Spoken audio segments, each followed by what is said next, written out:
It's just money. God, you're so materialistic, sister said when I refused to pay her rent. I'm done being their ATM.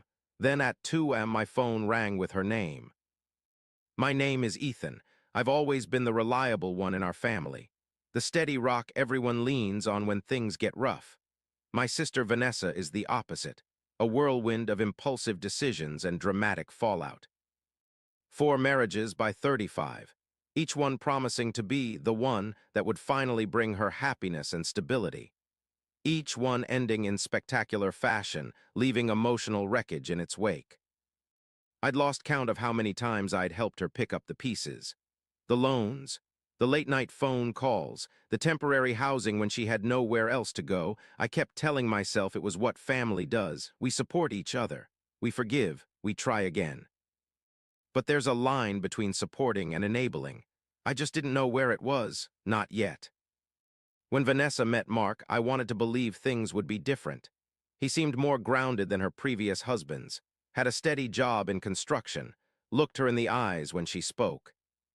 He's different, Ethan, she told me over coffee, her eyes bright with that familiar hope. He actually listens. He wants the same things I do. I nodded, keeping my doubts to myself. I'd heard this speech before. Their wedding was small, just family and a few friends at our parents' backyard. Mom cried, but I caught the worry lines around her eyes. Dad smiled stiffly for photos. We were all thinking the same thing, but saying nothing. 3 months after the wedding, Vanessa called me. My heart sank when I saw her name on my phone screen. Ethan, Mark is taking me to Thailand. Her voice bubbled with excitement.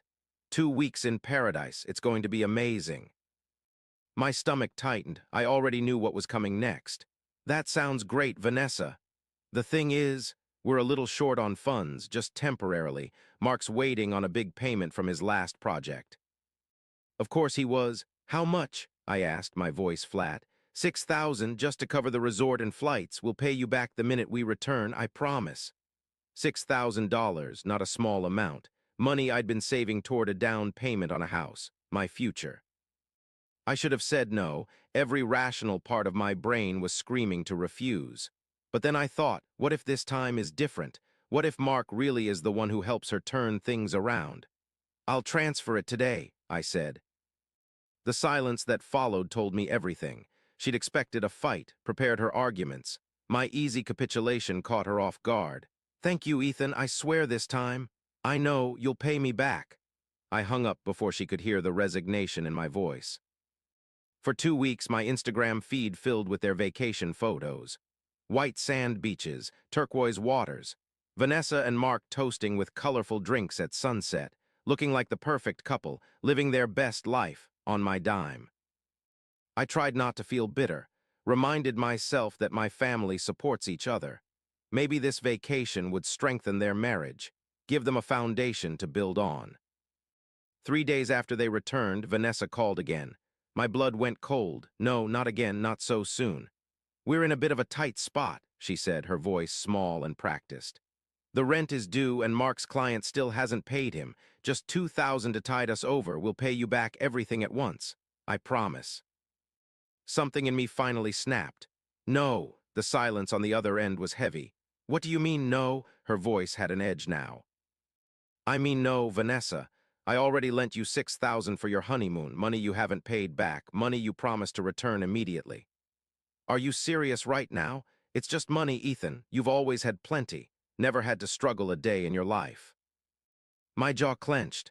I'd worked 2 jobs through college, lived in a studio apartment with mold in the bathroom for 3 years to save money, driven the same car for a decade. I'm sorry about your rent, I really am, but I can't keep doing this. Her laugh was bitter.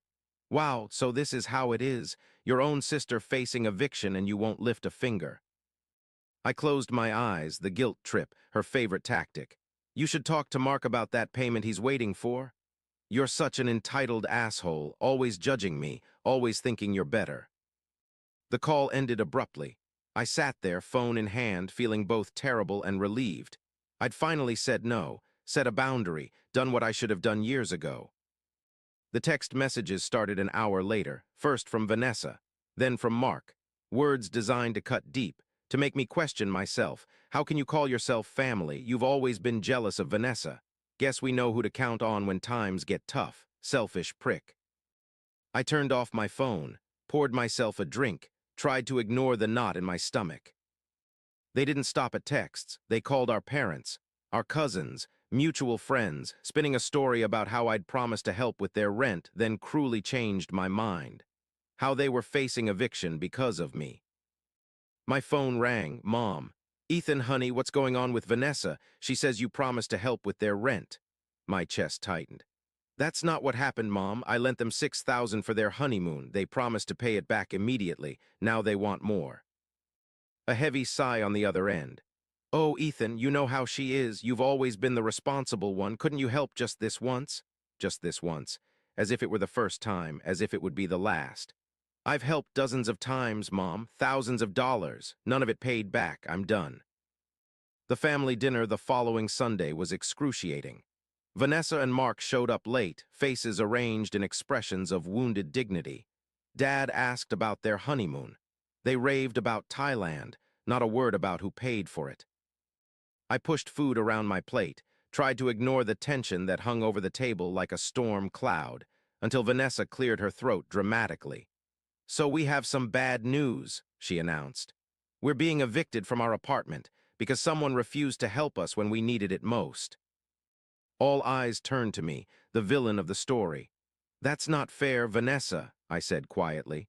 I already lent you $6,000, money you promised to pay back immediately. She rolled her eyes. It's just money, Ethan. God, you're so materialistic. Mark leaned forward.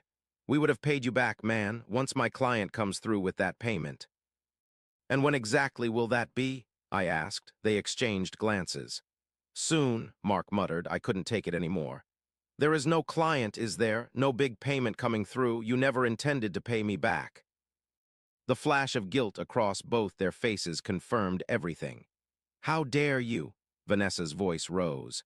After everything I've been through, 4 failed marriages, and now you're trying to ruin my 5th. What kind of brother does that? My father's hand slammed down on the table. Dishes rattled. Everyone froze. Enough! His voice was quiet but firm. Vanessa, that's enough. Her mouth opened in shock. Dad had always taken her side, always made excuses for her. You borrowed money from your brother for a luxury vacation. You promised to pay it back. You didn't, now you want more. He shook his head. I've watched this pattern for years. We all have. It stops now. Tears filled her eyes. So you're taking his side against your own daughter. My mother reached across the table. Honey, we love you, but your father is right. This pattern has to stop. Vanessa stood up so suddenly her chair toppled backward. I can't believe this. My own family turning against me when I need them most. Mark looked uncomfortable, caught in a family drama he hadn't bargained for. Come on, babes, let's go. He tugged at her arm. She yanked away from him. No, I want them to admit what they're doing, abandoning me when I'm about to be homeless. Do you even care what happens to me? Dad stood slowly. You're welcome to stay here until you find a new place. But there are conditions. No more handouts. You and Mark need to find jobs. Real jobs with steady paychecks, not these vague projects and opportunities you're always talking about.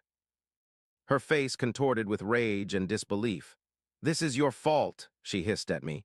You've turned them against me. She stormed out, Mark trailing behind like a shadow. The silence they left behind was deafening. I'm sorry, I finally said. I didn't mean for this to happen. My father's hand rested heavily on my shoulder. It needed to happen, son, for everyone's sake. 2 weeks passed. No word from Vanessa or Mark. I tried to convince myself it was for the best, that we all needed this break from the drama. I focused on work, on rebuilding my savings, on moving forward. Then my phone rang at 2 a.m. Vanessa's number. I almost didn't answer, almost let it go to voicemail. But what if she was in real trouble this time? Hello? Sobbing on the other end, broken, gasping sobs. Vanessa, what's wrong? Mark left me. Her voice was barely comprehensible through the tears. He's gone, took everything, I have nowhere to go. My heart sank. Despite everything, I felt a surge of protective instinct. My little sister alone and in pain. Where are you now? A motel, but I only have enough for tonight. Ethan, I'm pregnant. The words hit me like a physical blow. Pregnant, are you sure? Yes, 8 weeks. Mark didn't want it, said he never signed up to be a father. Please, Ethan, I know I've messed up. I know I've hurt you, but I can't be on the streets, not like this. I closed my eyes, tried to think clearly through the fog of sleep deprivation and shock. My heart raced with conflicting emotions, relief that she wasn't homeless, fear for her unborn child, doubt about whether I was being manipulated again. My mind flashed back to all the late-night emergency calls over the years. The just this once requests that never ended. The promises made and broken. The stress that kept me awake at night, grinding my teeth until my jaw ached. But she was my sister, and now supposedly carrying my future niece or nephew. Could I really turn my back on her? What kind of person would that make me?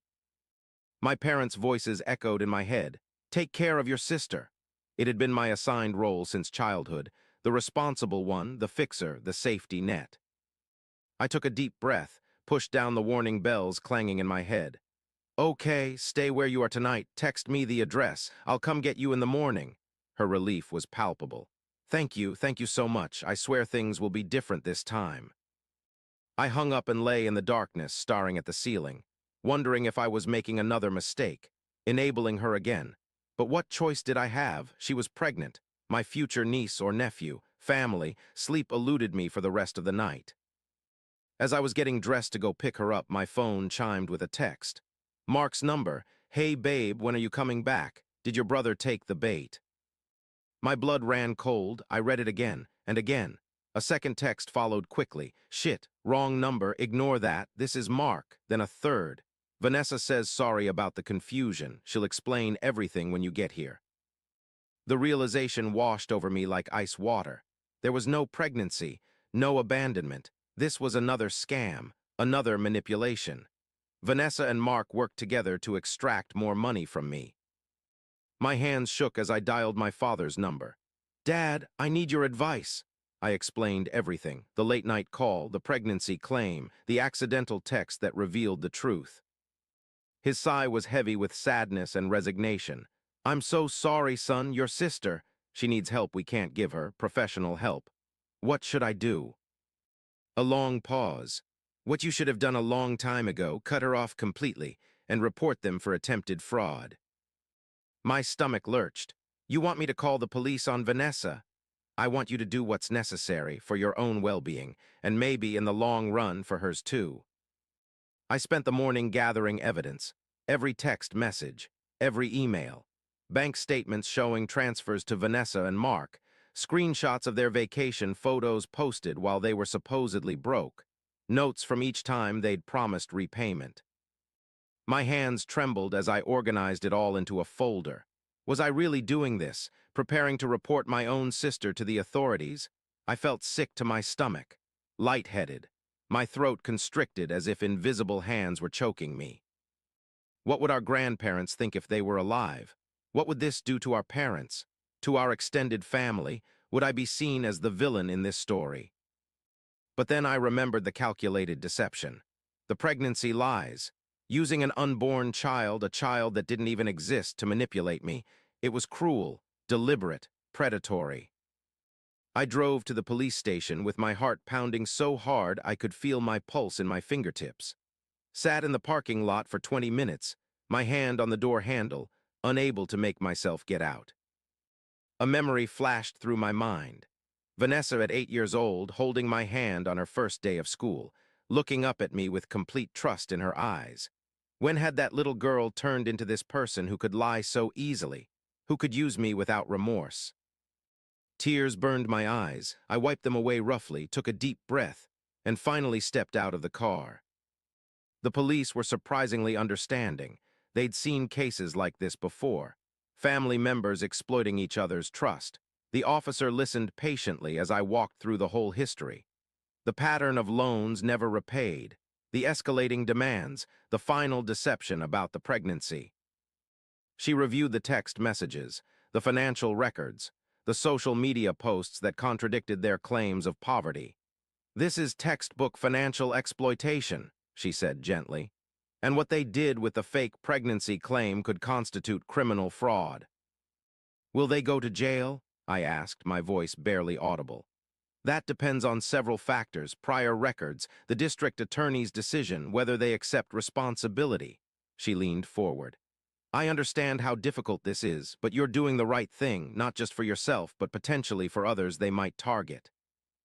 I thanked her, feeling hollow inside, like I'd crossed a line I could never uncross. That afternoon, Vanessa called again. I let it go to voicemail.